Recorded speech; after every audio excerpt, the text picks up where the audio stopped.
आउ गोटे सुंदर कथा सही कथा आपे बेले बेले चिंता करू ए लोकड़ा अधिक पाप करूछि मिकुई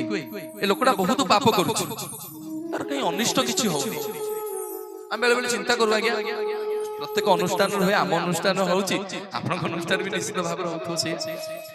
जे लोकड़ा बहुत पाप करूछि एत अधर्म करूछि आगर कहीं भगवान किछि करू नहीं आज्ञा पुराण कहे जिते पाप कले भी जदि वैष्णव संगत रे से थाए सत मार्ग धर मु से पाप करछु मु सत मार्ग रे अछि जदि से मो संगत रे अछि ता पाप आज्ञा सबतिक क्षमा रे जाय सेही कथा राम रावण युद्ध रे देखा गला जे पर्यंत जाई विभीषण ताको पाखरे थिले से पर्यंत मर्यादा पुरुषोत्तम श्री रामचंद्र आज्ञा रावण रो कोनोसी अनिष्ट करनथिले एतले विभीषण पदाघात हला पर विभीषण छाडी की चली गले रावण रो सेही दिन आज्ञा पतन आरंभ होला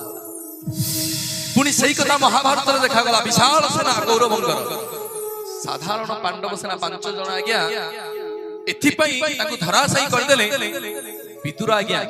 कौरव को आज्ञा त्याग कर देले सेथि पई आज्ञा से धराशायी ही गले एहुची सत मार्ग जो माने सत्कर्म रे थिबे जेते पाप करंदु जदि जणिया आज्ञा ताकर सत्कर्म रो सत संगत रे थिबे ताले केबे भी भगवान ताकर अनिष्ट चिंता करिवेनी जेतले से छाडी की पळिबे सेतेबेले आपनकर अनिष्ट आरंभ होबा यदि एक कथा एकमत गुण जोरदार करतले आपण माने समस्त महाप्रभुंकर उद्देश्य रे निवेदन करबी करसिपी मानसी साहू महाप्रभुंकर उद्देश्य रे सुंदर भजन आपण मान को गाई सुनिबे जय जगन्नाथ जय मां सिद्ध सरला जय जगन्नाथ।